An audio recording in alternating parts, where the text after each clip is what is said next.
cận với cái thế hào anh có phụ thuộc cao về cái của phụ nè phụ ô yêu của họ một cao barang ya cao một tổ phụ các cái tem đó là màu chúng tôi cái tổ trái màu phim màu tổ kia đi vào cả biết tục phải làm mai biết nói cầu để họ cả ấy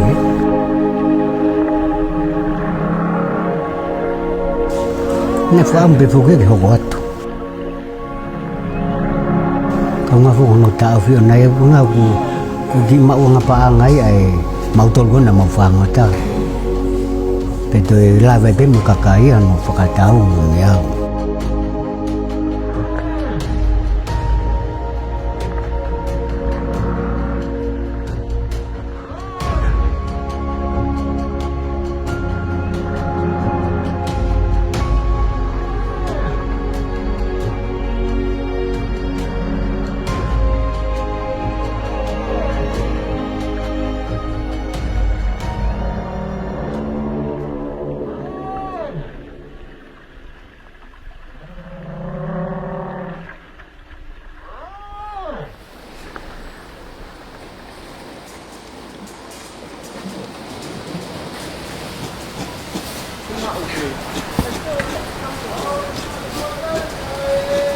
We're here on a scientific expedition with the Blue Latitudes Foundation to research and better understand the relationship between the Tongan people and the humpback whales here.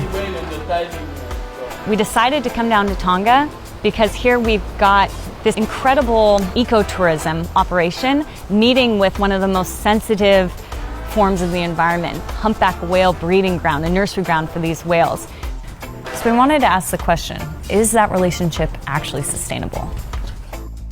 The Blue Lagoon Resort, it's an eco resort, trying to minimize all the plastic, the single-use plastic. So it's a resort run by a little local family, so I'm one of them. We are sitting at an island in Tonga at the Pacific. Tonga is a magical place. It's pretty much untouched. A lot of things you can do here. Tonga is a beautiful little country in the Pacific. So magical and good to come over and swim with humpback whales, get some kava and enjoy.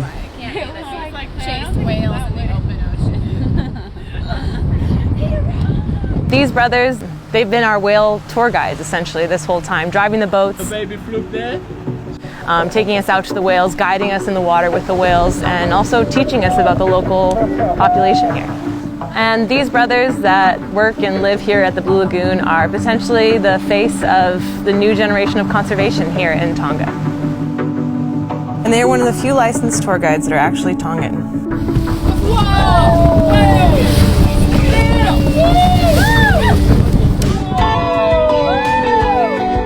Swimming with whales it's like being on a safari but underwater.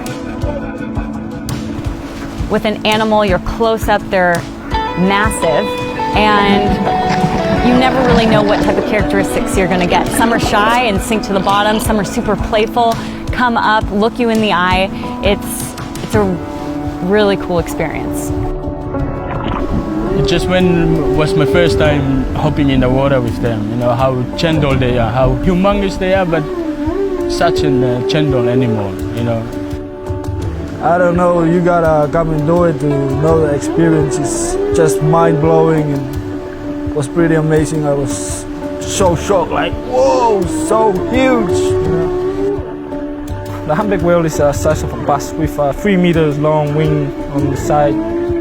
And if you earn their trust, they will let you closer and closer.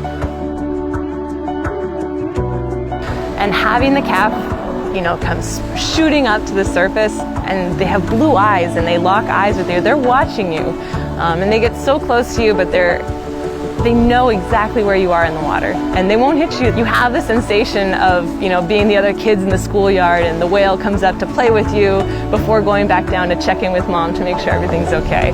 And honestly, we have as much fun as the whale calf, I think. Swimming with the humpback whales here in Tonga is one of the most human interactions I've ever experienced in the natural environment. It's almost like you can relate to all the emotions that you're witnessing.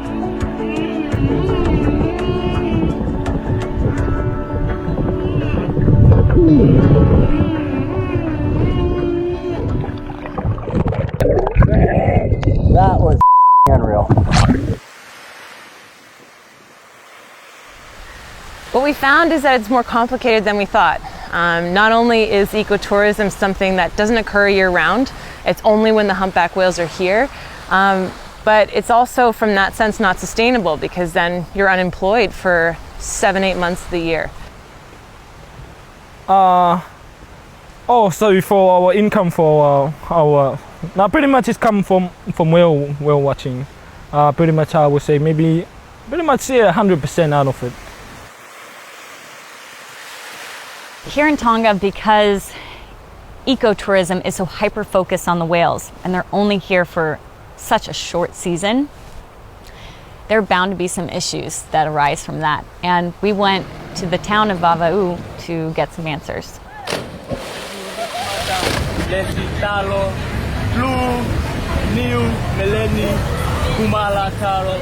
Our economy, especially from tourism, is very vulnerable, because if the whales don't come here anymore, what's next? Are we prepared for that?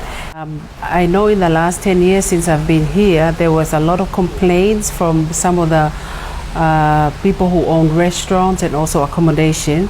They said that basically what the whale watching season have done to their business is narrowing down the season to only effectively 3 to 4 months. In the early days, in the 70s, 80s, 90s, literally it was all year round for them. So what they do, they have to manage and budget to be able to operate the whole year. So a lot of the small businesses that I found around here in Vava'u will only operate for them, close the business, go overseas, work, and then come back, reopen.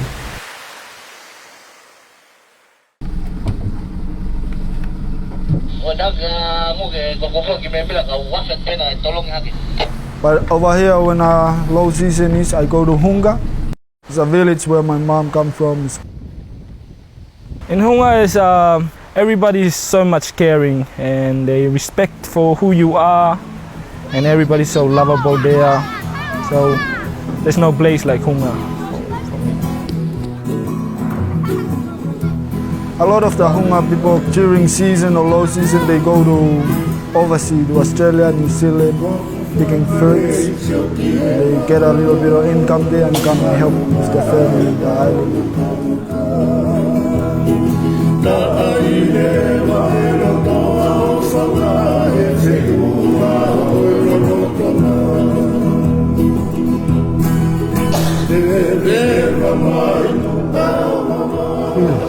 Yêu này ta vui vui, nó có cái vui, thằng ngắm mai đi cái màu tô vẫn cầu phẳng ở ta, cái tên mới này ta ở phía yêu, ai có cái màu tô biết ông tới ông biết cả tôi cả cái hết, nó có cái màu ngà kia,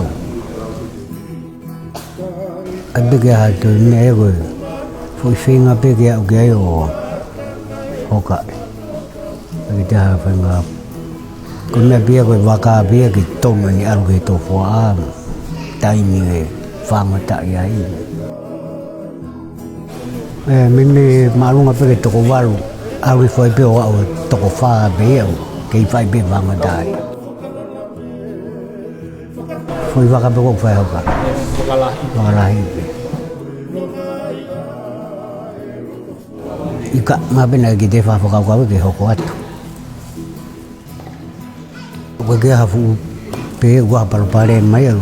Ko me bene ngari o ngogo fa na mata to fa ko me be na wa na fa nga mali ai na to wi boy ngai wa ka mo me no le sita mo.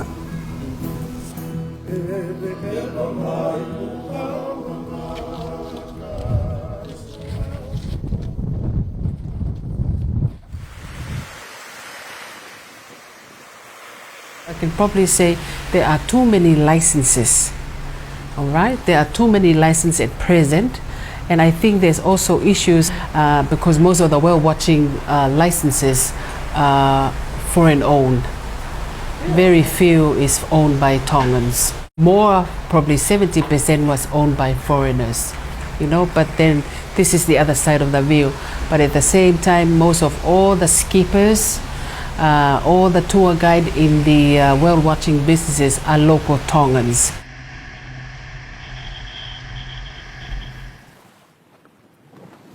During the season, the hard parts is everybody's out there like plenty boats, and then the hard part is you have to be there early to get the whale before some other boats on the whale. There's 23 operators and most of them have like 2 boats. It's very sad to see it because we want the whales to come every year, like because this is for us our business and life, Until you finish your 1.5 hour and you think the whale will have a rest, but not, they hop straight in. And that is one of the hardest part, just to try to give the whales a break too. More people come here for photographer and stuff like that, and they're trying to harass the whale, So I'm watching pretty much if they can stop the licensing, just cut it down, try to make it less.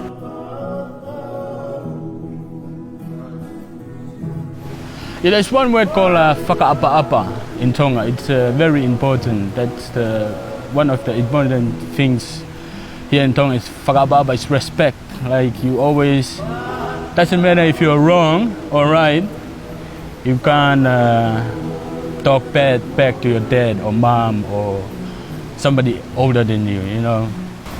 That's how respectful here in Tonga. I do feel respect to the whales. If the whales don't come back one year, I think that it could very easily just fall apart. I think ecotourism here is kind of vulnerable because it's only relying on one thing, and that's if the whales come.